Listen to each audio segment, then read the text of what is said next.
Guys, এবার থেকে তোমরাও ডে 1 থেকে ইংরেজি বলতে শুরু করবে। কিভাবে? যদি তোমরা এই 50টা কমন ইংলিশ ফ্রেজেস মুখস্থ করে নাও না, তাহলে তোমরাও পারবে। ভীষণ ইউজফুল ভিডিও, অবশ্যই তোমরা শেষ অবধি দেখো। সবথেকে ইম্পর্টেন্ট বিষয় যেটা, যে কোন ফ্রেজ কোন সিচুয়েশনে ব্যবহার করবে না, সেটাও আমি বলে দিয়েছি। তো হে গাইস, আই এম তনু। তো তাহলে চলো ভিডিওটা শুরু করা যাক। তোমরা যখন কোনো কিছুর কারণ জানতে চাও, তখন কি বলো যে কিসের জন্য, এটা ইংলিশে বলবে হোয়াট ফর। যখন তোমরা কোনো কিছুর প্ল্যান, আইডিয়া সাজেস্ট করো অন্যকে, তখন কি বলি যে এটা কেমন হবে রে, এটা ইংলিশে বলবে হাউ ডাজ দ্যাট সাউন্ড। তারপরে ধরো, যখন তোমাকে কেউ প্ল্যান বা আইডিয়া সাজেস্ট করলো এবং তোমার সেটা ঠিক লেগেছে, তখন তুমি কি বলবে যে সাউন্ডস গুড। যখন কারোর সাথে দেখা করি এবং তার সাথে দেখা করে যখন ভালো লাগে, তখন তাই কি বলি যে আপনার সাথে দেখা করে ভালো লাগলো। সেটাকে ইংলিশে কীভাবে বলবো, যে নাইস টু মিট ইউ। তুমি কোথাও যাচ্ছো আর তোমার মাঝ রাস্তায় কেউ দাঁড়িয়ে রয়েছে, তাকে আমরা বলি না যে দয়া করে একটু সরে যান না, এটা ইংলিশে বলবে যে এক্সকিউজ মি। যখন কেউ ভালো কাজে যায়, তখন আমরা বলি না তুমি যেন সফল হয়ে আসো, সেটা ইংলিশে আমরা এভাবে বলতে পারি যে ব্রেক আ লেগ। তুমি খুব ভালো কাজ করো, তাও তোমার কাজকে আরও ভালো করার জন্য আমরা বলি, সেটা আমরা ইংলিশে বলতে পারি স্টেপ আপ ইউর গেম। তোমার বান্ধবীর একটা জিনিস পছন্দ হয়েছে, কিন্তু সেটা তোমার পছন্দ না, তখন আমরা কি বলি যে যেমন আমার পছন্দ এটা তেমন নয়, এটা ইংলিশে বলতে পারো ইটস নট মাই টাইপ।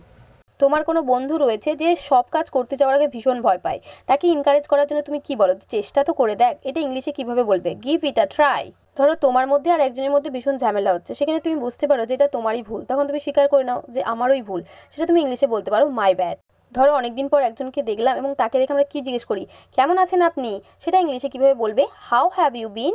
তুমি কাউকে বাই বাই করছো এবং এটাও বলতে চাইছো যে আপনার দিন শুভ হোক, এটা ইংলিশে কিভাবে বলবে, হ্যাভ আ গুড ওয়ান। তারপরে ধরো তুমি কাউকে জিজ্ঞেস করছো যে আপনি কি করেন, এটা ইংলিশে এইভাবে বলতে পারো যে what do you do, what do you do. অথবা তোমরা এটাও বলতে পারো যে what do you do for a living, what do you do for a living. যখন আমাদেরকে কেউ জিজ্ঞেস করে যে তুমি কি করো, ধরো আমি জব করি না, বাট আমার নিজস্ব ব্যবসা আছে, সেটা আমি কিভাবে ইংলিশে বলতে পারি যে I run my own business. যখন আমরা কোনো কথায় একমত হই না, তখন আমরা কি বলি যে আমার এটা মনে হয় না, এটা ইংলিশে বলতে পারো ডোন্ট থিঙ্ক সো। যখন কোনো কিছু কেউ বোঝানোর পর ফাইনালি আমরা বুঝতে পারি, তখন আমরা কি বলি যে আমি বুঝে গেছি, এটা ইংলিশে বলতে পারি গট ইট, গট ইট। এরপরে ধরো কেউ বকেই যাচ্ছে, তখন আমরা কি বলি, আরে আসল কথায় আসো, এটাকে ইংলিশে বলতে পারো get to the point, get to the point. যখন আমরা বন্ধু বান্ধবীদের বলি না যে কিরে কি চলছে, এটা ইংলিশে আমরা বলতে পারি হোয়াটস আপ, হোয়াটস আপ। তখন আমরা উত্তরে বলি যে সব ঠিক আছে, এটাকে আমরা ইংলিশে বলতে পারি যে কান্ট কমপ্লেন, কান্ট কমপ্লেন। তারপরে ধরো একটা জিনিস তুমি অনেক দিন থেকে চেষ্টা করছো, ফাইনালি তুমি একদিন করে ফেলেছো, তখন আমরা বলি না আমি করে দেখিয়েছি, এটা তুমি ইংলিশে বলতে পারো আই মেড ইট। যখন তোমাকে কেউ কারো ব্যাপারে কিছু বলে বাট সেটা তোমার কাছে অতটা ইম্পর্টেন্ট না বা কিছু যায় আসে না, তখন আমরা কি বলি, তো কি হয়েছে, এটা ইংলিশে বলতে পারো সো হোয়াট। কেউ কোনো কথা বলছে, আমরা ধরো কোনো অন্যমনস্ক হয়ে কথাটা শুনলাম না বা বুঝতে পারলাম না, তখন আমরা কি বলি যে কি বললে, এটা ইংলিশে বলতে পারি যে সে হোয়াট। এরপর ধরো আমাদেরকে কেউ কোনো কাজ দিয়েছে বা কোনো কথা বলেছে, বাট আমাদের মাথা থেকে সেটা বেরিয়ে গেছে, এটা আমরা ইংলিশে কি বলবো, ইট স্লিপড মাই মাইন্ড। ধরো তোমার ফ্রেন্ডের সাথে এখনও কোনো কথা বাকি রয়েছে, বাট তোমাকে এক্ষুনি বেরিয়ে যেতে হবে, তখন তুমি কি বলবে যে পরে দেখা করছি, এটা ইংলিশে কি বলবে, ক্যাচ ইউ লেটার। কোনো জিনিস যখন আমাদের কাছে এতটা ইম্পর্টেন্ট হয় না, তখন আমরা কি বলি যে ছাড়ো, কি এতটাও ইম্পর্টেন্ট ছিল না ওটা, তো এটাকে ইংলিশে বলতে পারি নেভার মাইন্ড। যখন আমরা কাউকে বলি আমাকে বিরক্ত করবে না, এটা আমরা ইংলিশে কীভাবে বলতে পারি, don't bother me, don't bother me. ধরো আমাদের তাড়া আছে আর আমাদেরকে এক্ষুনি বেরোতে হবে, এটা আমরা ইংলিশে কী বলবো, যে I have to run, I have to run. তারপরে ধরো কোনো একটা জিনিস আমাদের অতটা ইম্পর্টেন্ট না, আমরা অত পাত্তা দিই না, তখন আমরা কি বলি, যাপারে হয়ে যাক, এটাকে আমরা ইংলিশে বলতে পারি কাম হোয়াট মে।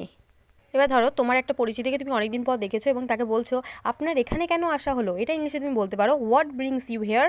অনেকক্ষণ থেকে একটা কাজ করছি আর ভালো লাগছে না, তখন কি বলবো, চলো আজকে এই কাজটা রেখে দিই, এটা ইংলিশে বলতে পারি let's call it a day.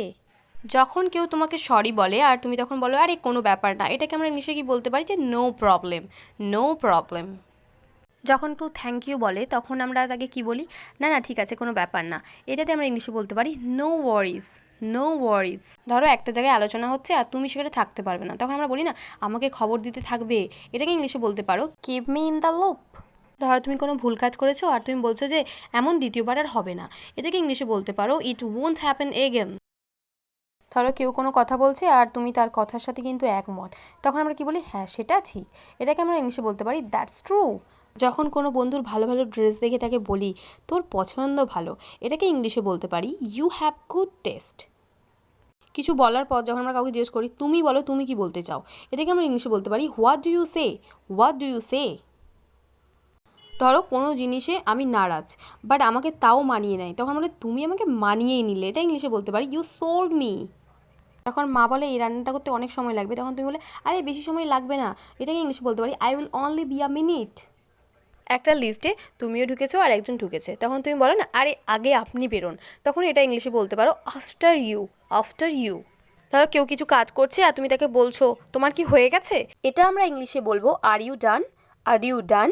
অনেক সময় আমরা বলি না যে ভগবান জানে, এই যে ভগবান জানে এটাকে আমরা ইংলিশে বলতে পারি গড নোজ। ধরো কোনো জিনিস কেউ বললো তোমাকে আর সে বলে কাউকে বলবি না, এটাকে ইংলিশে বলা যায় ডোন্ট টেল আ সোল। আপনি কোথা থেকে এসেছেন, এটা ইংরেজিতে যেভাবে বলবো সেটা হলো where are you from, where are you from. অনেক সময় আমরা ফোনে কথা বলার সময় এমন বলি না যে আমি তোমার আওয়াজ পাচ্ছি না বা তোমার আওয়াজ আসছে না, এটাতে আমরা ইংলিশে বলতে পারি আই কান্ট হিয়ার ইউ। কেউ যদি গিফট দেয় আর সেটা আমাদের দরকার হয় না, তখন আমরা কি বলি যে চাই না ধন্যবাদ, এটাকে আমরা বলতে পারি নো থ্যাংক ইউ। কেউ যখন আমাদের সাহায্য করে তখন আমরা বলি আপনার সাহায্যের জন্য আমি আপনার কাছে অনেক কৃতজ্ঞ, এটা আমরা ইংরেজিতে বলতে পারি I am grateful for your help. যখন কেউ খুব স্পিডে বলে যাচ্ছে আর তুমি নোট ডাউন করছো, তখন আমরা বলি না দয়া করে আপনি একটু আস্তে বলতে পারবেন, এটা ইংলিশে বলতে পারো could you please talk slower.